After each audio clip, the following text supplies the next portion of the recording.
Hey there, in today's video we're going to be going over the 2022-2023 TMSCA General Math Test number 11. Let's do it. Alright, number 21. The odds of it being sunny tomorrow are 7 to 3. What is the probability of it not being sunny tomorrow? Alright, so we know that the odds of it being sunny tomorrow are 7 to 3. Alright, so there is a difference between the terms odds and probability. So odds is just like the positive scenario, so we're going to write positive, to the negative scenario, alright? Now the probability is more like the amount of positive or negative scenarios over the sum of the positive plus the negative scenario. Alright, if that doesn't make sense, I'll explain it in a second. So we have that the odds of it being sunny tomorrow are 7 to 3. So that means the positive right here is 7, alright? So we have 7, and then we have 3 as our negative value. Now, they're asking us what is the probability of it not being sunny tomorrow. So we're going to flip this. So if we're trying to find the odds would be like this, negative to positive, because we're asking not being sunny. So that would be 3 to 7.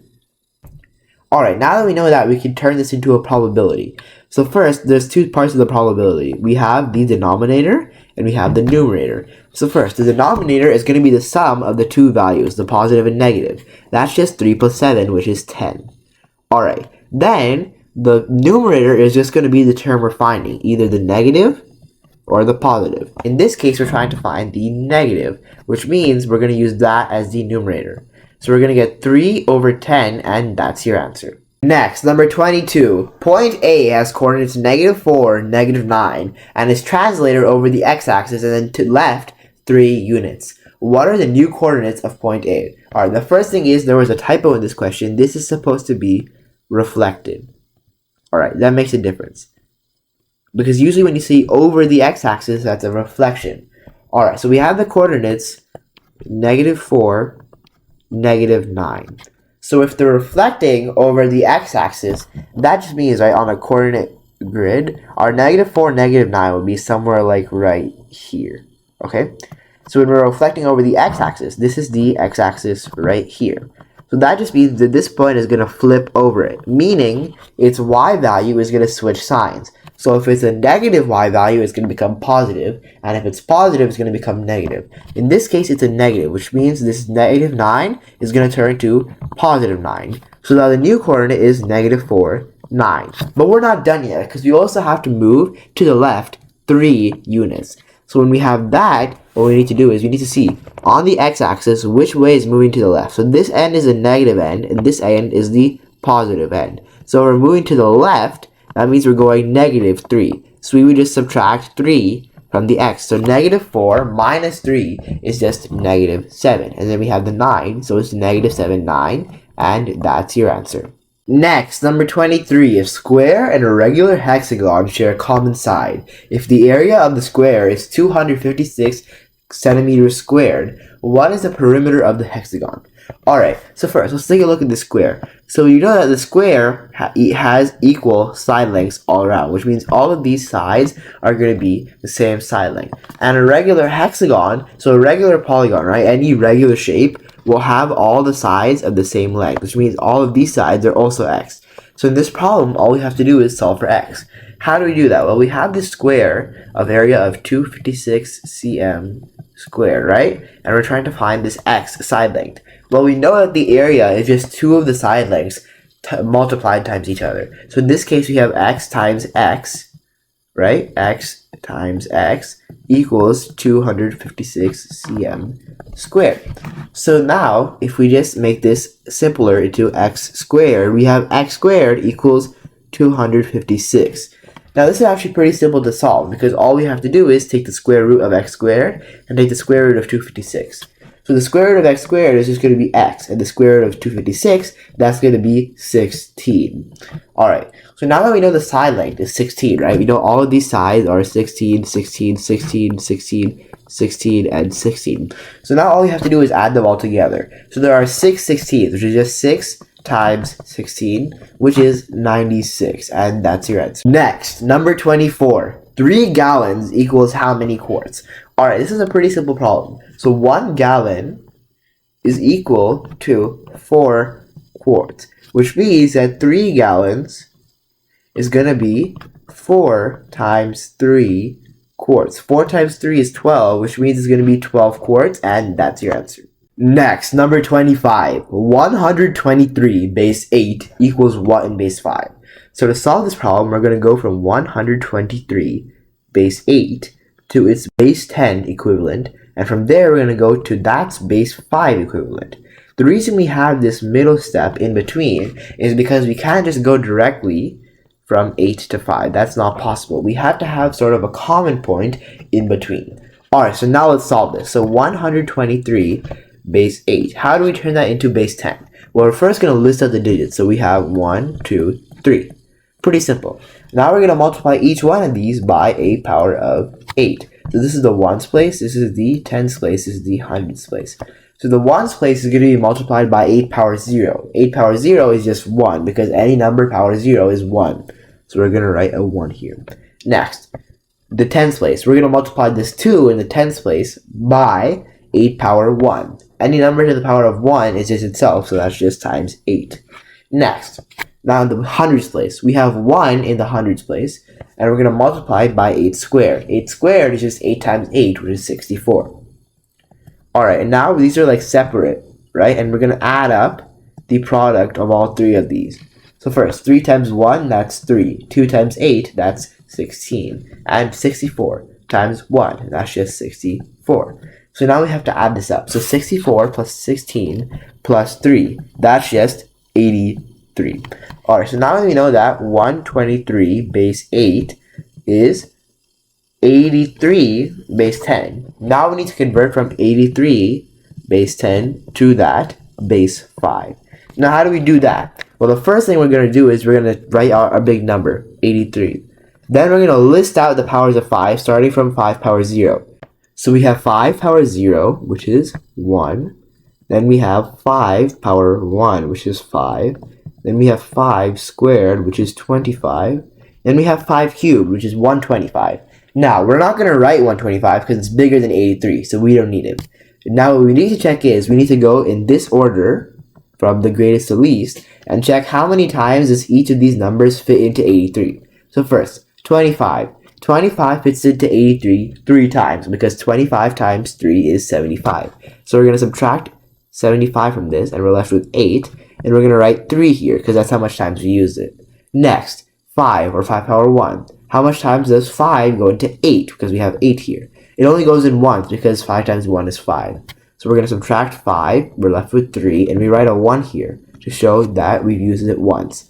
Finally, how much times does 5 power 0 or 1 go into 3? Well, 1 times 3 is 3, so it goes in 3 times. We subtract 3, we're left with 0, and we write a 3 here for how much times we use it. So now we have 313, and that's your answer. Next, number 26. 7 factorial equals what? Alright, so a factorial, so we have, let's say we have n factorial. That's just every number, so starting with n times n minus 1 times n minus 2, all the way down to times 1. Alright, so now we're going to see how can we solve this problem. So we have 7 factorial, right? So 7 factorial is just 7 times 6 times 5 times 4 times 3 times 2 times 1. Alright, we know this is pretty simple. So first, 1, we don't need that because any number times 1 is just going to be itself. Now we have 2 times 3, that's just 6. Now we have 6 times 4, that's just 24. Now we have 5 times 24, that is 120. Now we have 6 times 120, that is 720. And now we have 7 times 720. So when we do that, that's just 7 times 700 plus 7 times 20. 7 times 700 is just 7 times 7 with 2 zeros. 7 times 7 is 49, and then 2 zeros makes it 4,900. That is added to 7 times 20. 7 times 20 is just 140. So it's 4,900 plus 140, which is 5,040, and that's your answer. Next, number 27. The set 1, 2, 3, 4, 5 with this symbol, which means unison, with 3, 4, 5, 6, 7, with another unison symbol of 5, 6, 7, 8, 9, with the intersection of 1, 5, 9 equals what? Alright, so first, what does this union mean, and what does this intersection mean?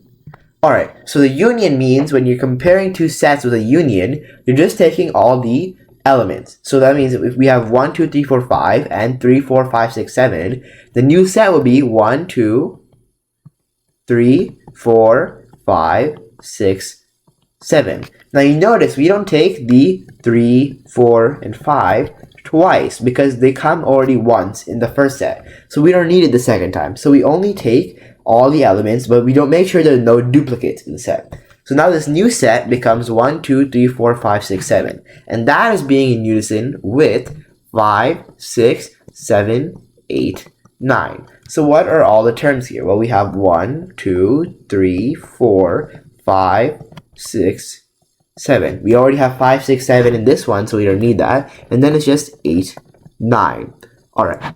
So now we've done all of this and simplified it to this one. 1, 2, 3, 4, 5, 6, 7, 8, 9.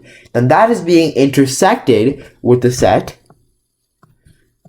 1, 5, 9. So intersection means you're taking all the common elements, which means the elements that are in both sets. So let's take the smaller one. Is 1 in this set as well? Yes, it is, right here. So that is going to be in the last set. So 1. Is 5 in the set? Yes, it is, right here. So that's going to be in the last set. And finally, is 9 in the set? Yes, it is, right here. So we're going to have 1, 5, 9 as our final set, and that's your answer.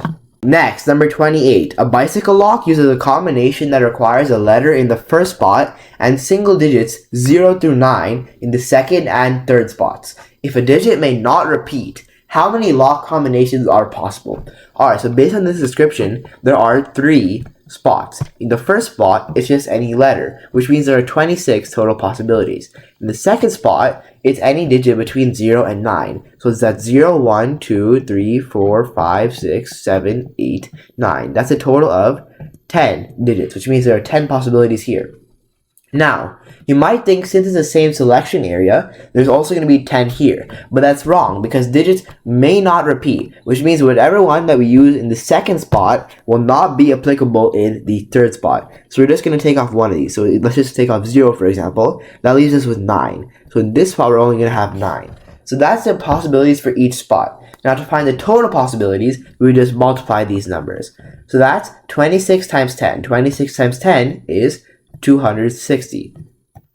And then 260 times 9, that's just 2,340. And that's your answer. Next, number 29. Enrique has a baseball card collection. He keeps 24 cards in a protective sleeve, which is only 5% of his entire collection. The rest of Enrique's cards are kept in a box. How many of Enrique's cards are kept in the box?